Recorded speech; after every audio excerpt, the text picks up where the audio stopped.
वीरो और भैनों, कुछ दिन पहला मैं थोड़े नाल कोविड के बारे गल की सी और मैं सोचा अज मैं जरूर फिर थोड़े नाल करा। हालात कुछ सुधर रहे ने, ये तो अच्छी गल है कि 9000 तक अपने मरीज चले गए से।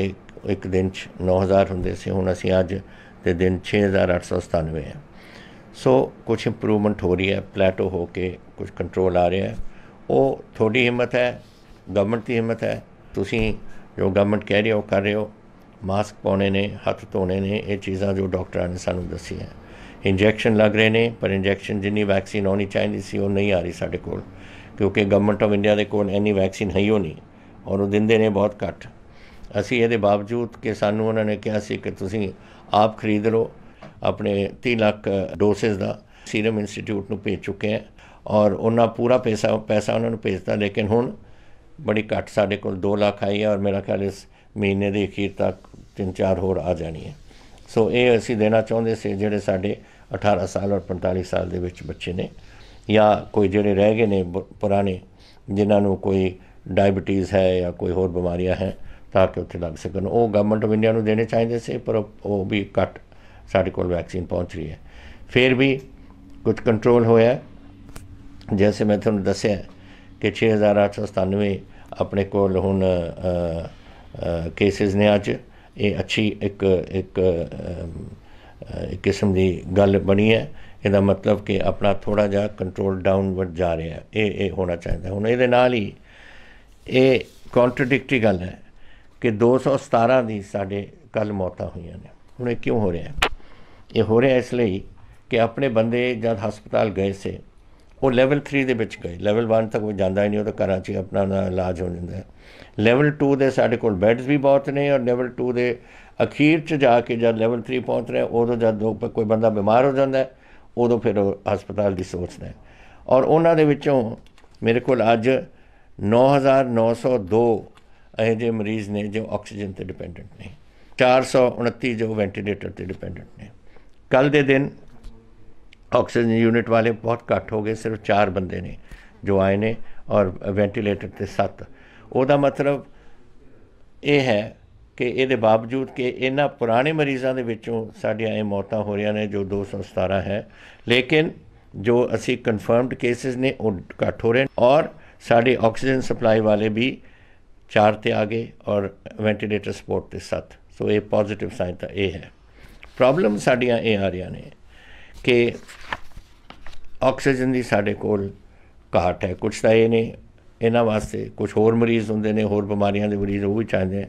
तो तकरीबन सानू 10,000 बंदियां की सानू ऑक्सीजन इस वेले उसकी लोड़ है। और ऑक्सीजन है कि चाहिए कि सानू ये 10,000 मरीज़ों वास्ते आपां 305 मैट्रिक टन ऑक्सीजन चाहिए और आप बनाते कि पहला आप बनाते से कोई 30-32 मैट्रिक टन जो फैक्ट्रियां है। फिर असी इंडस्ट्री को कहता कि बंद करो और तुसी सारी इनू आप कन्वर्ट करिए इनू मैडिकल ऑक्सीजन। नवे इंडस्ट्री ने नवे अपना बनाने लग गए, कई ने उरे जिन्होंने ये चैलेंज चक्या अपने लुधियाने में और होर जगह और ये बनाने लग गए ऑक्सीजन। और अज साडा 90 तो 100 मैट्रिक टन तक अपनी प्रोडक्शन पंजाब की पहुँच गई। कितने 32, कितने हुण 100 तक असी चले गए। तो हिम्मत है साडे पंजाबी इंडस्ट्री की जिन्होंने कुछ काम किया है। पर ये अलावा सानू 225 मैट्रिक टन होर सानू बाहरले सूबे तो लिया पै रहा है। हुण ऑक्सीजन का कंट्रोल साढ़े ते या किसी स्टेट सरकार के उपर नहीं है। हुण गवर्नमेंट ऑफ इंडिया ने सब कुछ ले लिया, सारी एलोकेशन होंदी है गवर्नमेंट ऑफ इंडिया की और वो दसते हैं सानू कि कितना दे सकते हैं सानू। हुण सानू जिहड़ी एलोकेशन इन्होंने 225 की है, वो देखो झारखंड तो कितने, झारखंड कितने असी 90 मैट्रिक टन, गुजरात तो 20 मैट्रिक टन, हरियाणा तो चलो पानीपत तो 20 मैट्रिक टन, उत्तरांचल तो 25 मैट्रिक टन, बरोटीवाला तो आती है, हिमाचल तो 60 मैट्रिक टन और टोटल ये 215 बन जाती है। और 225 की तो थोड़ी जी सानू जिन्नी लोड़ है उस तो थोड़ी जी घट है। इस करके मेरी एक बार फिर बेनती है, जो डॉक्टर कहते हैं अपने मास्क पाओ, अपने हथ धो और जिस तरीके सोशल डिस्टेंसिंग रखो, आही एक तरीका अपने अपने पंजाब नूं बचाउण दा। ऑक्सीजन की जिहड़ी डिलीवरी हुंदी है वो साडे डिप्टी कमिश्नर करते हैं। हॉस्पिटल नाल साडे कोल 275 प्लस हॉस्पिटल्स ने और वो DC दसते हैं कि कितने किन्ने मरीज़ ने और किन्ने उत्थे उन्होंने देने की लोड़ है। तो असीं कुछ कंट्रोल वो रखा हुआ है। अच्छा, जिहड़े नाल दे स्टेटां तो भी आ रहा, शुरू की हो रहा सी, वो साडे स्टेटां नूं गड्डियां जिहड़ियां आउंदियां सी चक के कोई हाईजैक कर लैंदे सी। मैं सूबियां दा नाम नहीं लैंदा, पर कई सूबियां दे विच जदों सूबियां दे विचों आउंदी है कोई अपनी पुलिस भेज के या होर करके अपने हस्पताल नूं ले जांदे सी। तो हुण हर टैंकर दे नाल साडी पंजाब पुलिस ते एक टोली जाती है देखण नूं कि वो जिहड़ा असीं लिआउणा है पंजाब नूं पंजाब दे विच पहुंचे। तो 105 मैट्रिक टन आ रहा इस वेले उत्तराखंड, हिमाचल, हरियाणा और ये टैंकर्स के थ्रू। और पंजाब पुलिस की एस्कॉर्ट कले कले दे नाल जांदी है कि मैं नहीं चाहता कि साडी ऑक्सीजन अपने हस्पताल के बजाय कोई चक के इधर किसी होर सूबे दे विच लै जाए। जिहड़ी बाहरले असीं स्टेटां तो लिआने हैं, झारखंड और गुजरात, ये साडे वास्ते एक बड़ा चैलेंज है क्योंकि बहुत दूर ने।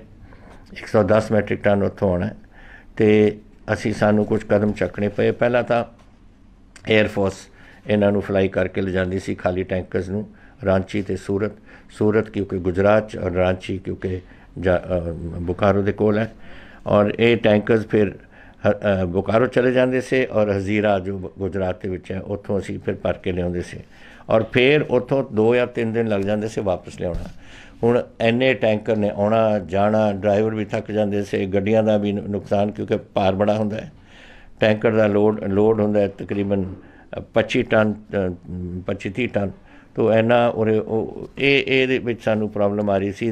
फिर एयरफोर्स का भी कदे कदे पिछले दिनों मौसम खराब से जा नहीं सके, इत्थे सानू मुसीबत आउण लग गई। फिर असीं इसदी गल कीती कि असीं सड़कों दे विच किन्ना असीं लिया सकदे से। हुण खाली टैंकर का वजन मैं तुहानूं दस्सिया 20 और 30 मैट्रिक टन के कोल है। हुण इहनूं तुसीं एक बार भर लो, फिर तुसीं आप समझ सकते हो कि किन्ना बोझ है उस गड्डी के उपर और वो ड्राइवरां के उपर। ये सानू प्रॉब्लम आई। फिर असीं सोचा कि करिए की, फिर असीं रेलवेज़ नूं असीं अप्रोच किया और उन्होंने कहा कि तुसीं ऑक्सीजन एक्सप्रैस शुरू करो पंजाब 'च, एक झारखंड तो एक गुजरात तो। और शुरू होई प्रॉब्लम सी कुछ ये हुण टैंकर की हाइट जिन्नी है वो ये गड्डियां दे विच नहीं आ सकती सी, बहुत बड़े टैंकर ने साडे। फिर असीं गवर्नमेंट ऑफ इंडिया नूं गल कीती कि तुसीं सानू छोटे टैंकर दिओ, वो कुछ दिते ने सानू, मेरा ख्याल 4 आ गए ने साडे कोल। फिर इनएडिकुएट टैंकर, एक तो इनएडिकुएट से जिन्नी चाहिए सी उन्ना साडे कोल टैंकर नहीं से। दूसरा अखीरले जब तुसीं किते पहुँचते हो उत्थे लास्ट माइल कनैक्टिविटी जिहड़ी कहंदे ने उत्थे सानू प्रॉब्लम आ रही सी कि असीं अनलोड कैसे करांगे, कित्थे जाणगे, ये प्रॉब्लम सानू आ रही सी। उहदे नाल भी असीं स्टेटां नाल गल कीतियां ने ते कोशिश की है कि इहनूं ठीक किया जाए। जैसे मैं तुहानूं दस्सिया गवर्नमेंट ऑफ इंडिया ने सानू 4 टैंकर दिते ने और 2 एक्सप्रैस ट्रेनां साडियां शुरू हो गई। मार्कफेड नूं इस टास्क दिता होया सी और 2 अफसर साडे डिप्यूट किए गए ने बोकारो और 2 हुण जा रहे ने हज़ीरा दे विच, जिहड़े उत्थे रह के देख सकन, लोड करवा सकन और उत्थों भेज सकन और सानू दसन। ऑक्सीजन एक्सप्रैस साडे शुरू हो गया। एक पहला ऑक्सीजन एक्सप्रैस परसों का चलिया होया है, ये दप्पड़ तो गया है बोकारो नूं और ये टैंकर्स बोकारो पहुँच के इन्हों भर के फिर ये टैंकर पंजाब अगले 2-3 दिनों के विच उरे पहुँच जाना है। दूसरी एक्सप्रैस ट्रेन जी जा रही है, यदा रूट है फिलौर तो दिल्ली बरोड़ा हज़ीरा और गुजरात विच और फिर वापस। ये अनलोडिंग बरोड़ा रेलवे स्टेशन क्योंकि उन्होंने कोल रैंप वगैरह नहीं है, इत्थे मुसीबत सानू आनी है। उधरले पासे बोकारो तो है, उत्थे तो संभाल लैणगे, इत्थे सानू प्रॉब्लम आ रही है। तो ये देख रहे हैं हुण कैसे इस बरोड़ा विच इहदा कुछ असीं कर सकीए। साडा एक्सप्रैस ट्रेन का फायदा ये होया कि सानू एयरफोर्स से सानू ज़्यादा डिपेंड नहीं करना पऊगा। कारण ये कि ये मौसम जी आ रही है ना, हुण आपां मई दे विच है, मई जून दे विच झक्खड़ बड़े आउंदे ने, ये नहीं पता लगता कि झक्खड़ कित्थों आए। झक्खड़ जो जहाज़ का रेडार ते झक्खड़ नज़र नहीं आते क्योंकि रेडार नहीं चक सकती वो झक्खड़ां नूं और दैट इज़ वाई उन्होंने आराम अपने बड़ी हिफाजत नाल एयरफोर्स में फैसले करने पैणगे। तां ही सानू असी ये करना चाहुंदे हां रेलवे च। और ये नाल एक दिन भी साडा जिहड़ा ट्रांसपोर्ट बाय रोड जांदा है वो भी एक दिन साडी बचत हो सकती है इसते। हुण मेरी तुहानूं अपील एक बार फिर है कि ऑक्सीजन हाले मुल्क दे विच प्रॉब्लम्स आउणियां ने, प्रोडक्शन शुरू हो रही है, पंजाब विच भी असीं वधाउण दी कोशिश कर रहे हैं, आर्मी की हैल्प भी असीं लै रहे हैं, साडे इंजीनियर्स लगे ने, कई पुराने प्लांट्स ने उन्होंने भी चालू करने की असीं कोशिश कर रहे हैं। ठीक हो जाएगा एक सब कुछ समय, लेकिन इस वेले आपां औखी घड़ी दे विचों लंघ रहे हैं और थोड़ी सारिਆਂ ਦੀ ਆਪਾਂ ਨੂੰ लोड़ है। प्लीज़ मैं ਤੁਹਾਨੂੰ बेनती फिर करदा, मैं टैलीविजन ते देखदा हाले भी कई लोग मास्क नहीं पाउंदे अपने, कई तुसीं इकट्ठे बैठे हुंदे हो, तुसीं सोशल डिस्टेंसिंग नहीं रख रहे, ये बीमारी फैलूगी। हुण पिंडां 'च आ गई है बीमारी, ये पहलां शहरां 'च हुंदी सी, पिछले साल सारी बीमारी शहरां दे विच सी, हुण शहरां 'च घट हो रही है और ज़्यादा पिंडां 'च वध रहा काम। तो तुसीं मैं पहलां भी कहा तुसीं अपने पैरे रखो उत्थे अपने पिंडां 'च, देखो कि बाहर कोई बीमारी नाल तुहाडे पिंड 'च ना आ सके जिहदे नाल तुहाडे पिंड 'च फैलेगी। और असीं अपने तौर पर जो असीं डॉक्टरां दा मैडिकल दा प्रबंध करना है वो असीं करांगे, वो साडा काम है। थोड़ा काम है अपने पिंड नूं बचाउणा, अपने परिवारां नूं बचाउणा। गवर्नमेंट ऑफ इंडिया नूं भी मैं अपील करदा कि वैक्सीन जरूर होर भेजो। वैक्सीन एक तां ये डॉक्टर जो दसदे ने हत्थ धोना वगैरह और मास्क पाउणा, लेकिन वैक्सीन सानूं लोड़ है, वैक्सीन की बहुत लोड़ है सानू। और अगर सानू शुरू 2 लाख दे रहे से, हुण सानू 40,000 मिल रही है। और 40,000 कित्थे जिथे अपने 3 करोड़ की आबादी है पंजाब की, 3 करोड़ की आबादी जिहड़े अपनी घट उम्र के लोग ने वो तो किते भी नहीं आउणगे फिर अगर ये वैक्सीन ना दे सको। और उन्होंने बीमारी अजकल नेड़ी जी वायरस का स्ट्रेन चल रहा है, म्यूटेंट कह रहे हैं इसनूं, वो छोटे बच्चों को भी इफेक्ट कर। मेरी पोती पड़पोती नूं वो 4 साल की उन्हें उन्होंने भी होके हटिया है। सो ये आपां नूं बहुत बचा के आपां नूं इहदा ध्यान रखना पऊ। एक मैनूं खबर आई है कि लोग ये दवाइयां नूं खरीद के कुछ कैमिस्ट या कुछ होर होण ये बड़े अपने इन्हां नूं रख लैंदे ने स्टोरां 'च और बड़ी कीमतां ते बेच रहे हैं, या कोई खरीद के रख लैंदा और अगे अपना बेचने की कोशिश करता है। ये बिल्कुल गलत है, कानून के खिलाफ है और मैं बड़ी सख्ती करूँगा। अगर तुसीं जिन्हों लोड़ है इस दवाई की उन्होंने तुसीं दवाई लैन नहीं देंदे क्योंकि तुसीं पैसे बनाने उससे तुसीं रख रहे अपने कोल, ये बिल्कुल सख्ती नाल मैं इहदा निपटारा करूँ। मैं पुलिस ने भी दस्सिया और कानूनी अवस्था से जो बना रखांगे और जो कानून के सामने ले जाना पऊ असीं उस बंदे नूं कानून दे लावांगे। ये बिल्कुल एक कानून के उल्ट है और समाज के उल्ट है और तुहानूं इहो जी गल नहीं करनी चाहिए। एक तो ये और दूसरे हस्पतालों का काम यह है कि मरीज़ों को संभालना, ये नहीं है कि जदों इहो जी किस्म के इत्थे हालात बन जान और तुसीं मरीज़ों तो पैसे वाधू लैन लग जाओ। ये कोई तरीका है काम करन दा? हॉस्पिटल के मैनेजरां नूं समझना चाहिए कि तुसीं यू आर देयर फॉर उन्हां दे वास्ते, लोगां मरीज़ों वास्ते, ये नहीं पैसे बनाउण वास्ते। सो तुसीं मरीज़ां ये जिहड़ा ओवर चार्ज कर रहे हैं ना, और मैं देख रहा 70,000 रुपए 60,000 रुपए क्या मखौल बना रखी है तुसीं। मैं बिल्कुल सख्ती ये ते करूँगा। हेल्थ डिपार्टमेंट को कहता, मैडिकल एजुकेशन को कहता और पुलिस को कहता, जिथे मैनू ये पता लग्या कि कर रहे हैं लोड़ पवे, मैनू हॉस्पिटलों की लोड़ है, लेकिन अगर यहो जिहा काम करते रहो मैं थोड़ा हॉस्पिटल बंद करा दूँ। I will not allow this to happen. देखो पंजाब एक यहो जिहा सूबा है, पंजाबियों का दिल वड्डा है और मैनू कई ने कहा कि लोग आ रहे हैं दिल्लियों 30% आ गए, फलाने आ गए, तुसीं रोको जी। मैं नहीं रोक सकता। पंजाब किसी वास्ते दरवाज़ा नहीं बंद करूँगा अपना। असी जितों मर्जी आउण, हरियाणे आउण, कश्मीरों आउण, हिमाचल तो आउण, दिल्ली आउण, राजस्थान तो आउण, पंजाब के दरवाजे खुले ने। एक तो ये मैं नहीं रोकांगा उन्होंने, जिन्हों ने आना आओ, असी जो कर सकते हैं उन्होंने वास्ते, उन्होंने मरीज़ों वास्ते असी जो बीमारी का इलाज कर सकते हैं असी करांगे। एक तो ये। दूसरा मैं कहा कि कोई पंजाबी भुखा नहीं सोगा। और कल पुलिस ने अपनी हैल्पलाइनस दे दी ने और जेड़ा कोई टेलीफोन उस हैल्पलाइन पर करूँगा पुलिस पार्टी पहुँचूगी खाना लैके थोड़े वास्ते, बनया बनाया खाना खा के तुसीं खा सको।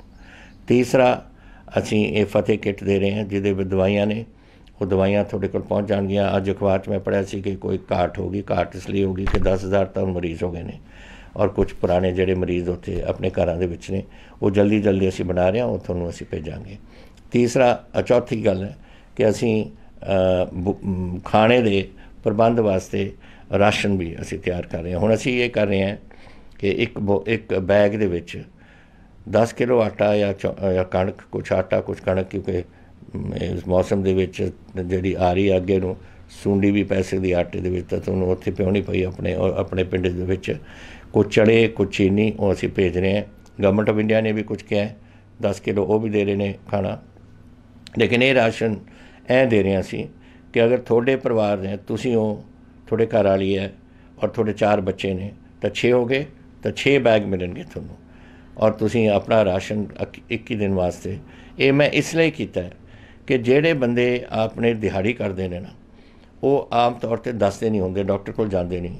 ਕਿ ਅਗਰ ਅਸੀਂ ਚਲੇ ਜਾਈਏ ਡਾਕਟਰ ਕੋਲ, ਸਾਡਾ ਕੋਰੋਨਾ ਆ ਜਾਵੇ, ਫਿਰ ਸਾਨੂੰ ਕਹਿ ਦੇਣਗੇ ਘਰਾਂ 'ਚ ਬੈਠੋ, ਫਿਰ ਅਸੀਂ ਕਿੱਧਰੋਂ ਆਪਣੇ ਬੱਚਿਆਂ ਨੂੰ ਰੋਟੀ ਖਵਾਵਾਂਗੇ। ਸਵੇਰੇ ਖਵਾਉਂਦੇ ਨੇ, ਸ਼ਾਮ ਨੂੰ ਖਵਾਉਂਦੇ ਨੇ। ਔਰ ਇਸ ਕਰਕੇ ਮੈंने ਕਿਹਾ ਜਿਹੜਾ ਵੀ ਗਰੀਬ BPL ਦਾ, ਜਿਹਨੂੰ ਕਰੋਨਾ ਹੋਇਆ, ਤੁਸੀਂ ਆਪਣਾ ਇਲਾਜ ਕਰਾਓ, ਫਤਿਹ ਕਿੱਟ ਲਓ, ਡਾਕਟਰ ਕੋਲ ਜਾਓ, ਅੰਦਰ ਰਹੋ ਆਪਣੇ ਘਰ 'ਚ, ਆਪਣੇ ਪੂਰੇ ਪਰਿਵਾਰ ਨੂੰ ਉੱਥੇ ਰੱਖੋ। ਔਰ ਰਾਸ਼ਨ ਦੇਣਾ ਸਾਡਾ ਕੰਮ ਹੈ। ਪਹਿਲੇ ਦਿਨ ਤੁਸੀਂ ਪਹੁੰਚੋਗੇ, ਤੁਸੀਂ ਬਣਾ ਨਹੀਂ ਸਕਦੇ ਖਾਣਾ, ਪੁਲਿਸ ਨੂੰ ਕਹੋ, ਤੁਹਾਨੂੰ ਭੇਜ ਦੇਣਗੇ। ਔਰ ਅਗਲੇ ਦਿਨ ਤੁਸੀਂ ਆਪਣੇ ਰਾਸ਼ਨ ਇਸਤੇਮਾਲ ਕਰਕੇ ਉਹਨੂੰ ਬਣਾਓ। ਇਹ ਅਸੀਂ ਕਿਸੇ ਨੂੰ ਪੰਜਾਬ 'ਚ ਨਹੀਂ ਹੋਣ ਦੇਣਾ, ਚਾਹੇ ਉਹ ਹਰਿਆਣਵੀ ਹੈ, ਚਾਹੇ ਜੰਮੂ ਕਸ਼ਮੀਰ ਦਾ ਹੈ, ਚਾਹੇ ਹਿਮਾਚਲ ਦਾ ਹੈ। ਪੰਜਾਬ ਉਹਨਾਂ ਨੂੰ ਰੋਟੀ ਖਵਾਊਗਾ ਇਸੇ ਤਰੀਕੇ ਨਾਲ। ਤਾਂ ਤੁਸੀਂ ਪਲੀਜ਼ ਇਸ ਗੱਲ ਤੋਂ ਹੁਣ ਮੇਰੀ ਗੱਲ ਮੰਨੋ ਕਿ ਆਪਾਂ ਪੰਜਾਬ ਨੂੰ ਬਚਾਉਣਾ ਹੈ, ਆਪਣੇ ਪਰਿਵਾਰਾਂ ਨੂੰ ਬਚਾਉਣਾ ਹੈ, ਆਪਣੇ ਗੁਆਂਢੀਆਂ ਨੂੰ ਬਚਾਉਣਾ ਹੈ, ਆਪਣੇ ਪਿੰਡ ਨੂੰ ਬਚਾਉਣਾ ਹੈ, ਤੁਸੀਂ ਆਪਣੇ ਮੁਹੱਲਿਆਂ ਨੂੰ ਬਚਾਉਣਾ ਹੈ। ਤੁਸੀਂ ਜੋ ਦੱਸਿਆ ਡਾਕਟਰਾਂ ਨੇ ਕਰੋ, ਬਾਕੀ ਪ੍ਰਬੰਧ ਸਾਡਾ ਹੈ। ਔਰ ਕਿਸੇ ਨੂੰ ਜਿਹਨੂੰ ਤੁਹਾਨੂੰ ਲੱਗਿਆ ਕਿ ਕਿਸੇ ਨੂੰ ਕੋਈ, ਮੈਂ ਖਾਸ ਕਰਕੇ ਆਪਣੇ BPL ਪਰਿਵਾਰਾਂ ਨੂੰ ਕਹਿ ਰਿਹਾ, ਬੇਟਾ ਤੁਸੀਂ ਕਦੇ ਵੀ ਇਹ ਨਾ ਸੋਚੋ ਕਿ ਤੁਸੀਂ ਇਹ ਕੰਮ ਕਰਦੇ ਰਹੋ ਔਰ ਅਸੀਂ ਠੀਕ ਹੋ ਜਾਵਾਂਗੇ। ਤੁਸੀਂ ਨਹੀਂ ਠੀਕ ਹੋ ਸਕਦੇ, ਫਿਰ ਤੁਸੀਂ ਘਰ ਜਾਓਗੇ, ਆਪਣੇ ਬੱਚਿਆਂ ਨੂੰ ਦਿਓਗੇ, ਸਾਰੀ ਬਿਮਾਰੀ ਹੋ ਸਕਦੀ ਹੈ। ਤੁਹਾਨੂੰ ਇਲਾਜ ਕਰਨ ਦੀ ਲੋੜ ਹੈ, ਜਾਓ ਆਪਣੇ ਘਰਾਂ 'ਚ। ਰੋਟੀ ਦਾ ਫਿਕਰ ਨਾ ਕਰੋ, ਅਸੀਂ ਤੁਹਾਨੂੰ ਰਾਸ਼ਨ ਕਿੱਟ ਭੇਜਾਂਗੇ, ਦਵਾਈਆਂ ਦੇ ਰਹੇ ਹਾਂ, ਔਰ ਹੌਸਪੀਟਲ ਡਾਕਟਰ ਤੁਹਾਨੂੰ ਆ ਕੇ ਮਿਲਣਗੇ ਤਾਂ ਕਿ ਤੁਹਾਨੂੰ ਦੱਸ ਸਕਣ ਕਿ ਫਤਿਹ ਕਿੱਟ ਕਿਸ ਤਰੀਕੇ ਨਾਲ ਇਸਤੇਮਾਲ ਕੀਤੇ ਜਾਣ। ਔਰ ਮੈਂ ਆਸ ਕਰਦਾ ਕਿ ਤੁਸੀਂ ਇਹ ਕਰਦੇ ਰਹੋਗੇ। ਆਪਾਂ ਆਪਣੇ ਪਰਿਵਾਰਾਂ ਨੂੰ, ਪਿੰਡ ਨੂੰ, ਮੁਹੱਲਿਆਂ ਨੂੰ ਔਰ ਆਪਣੇ ਸੂਬੇ ਨੂੰ ਆਪਾਂ ਨੇ ਬਚਾਉਣਾ ਹੈ। ਹੁਣ ਇਹ ਮੈਨੂੰ ਥੋੜ੍ਹੀ ਬੇਨਤੀ ਸੀ। ਮੈਂ ਆਸ ਕਰਦਾ ਤੁਸੀਂ ਮੇਰੀ ਗੱਲਾਂ ਨੂੰ ਮੰਨੋਗੇ ਔਰ ਇਸੇ ਹਿਸਾਬ ਨਾਲ ਆਪਣੇ ਅਗਲੇ ਦਿਨਾਂ ਦੇ ਵਿੱਚ ਆਪਾਂ ਜਿਹੜਾ 6000 ਆ ਗਿਆ, ਹੁਣ ਇਹਨੂੰ ਥੱਲੇ ਲਿਆਈਏ ਹੋਰ, ਤਾਂ ਕਿ ਆਪਣੇ ਪੰਜਾਬ ਦੇ ਵਿੱਚੋਂ ਆਪਾਂ ਇਹ ਕੋਵਿਡ ਨੂੰ ਕੱਢੀਏ। ਬਹੁਤ ਧੰਨਵਾਦ। ਵਾਹਿਗੁਰੂ ਜੀ ਕਾ ਖਾਲਸਾ, ਵਾਹਿਗੁਰੂ ਜੀ ਕੀ ਫਤਿਹ।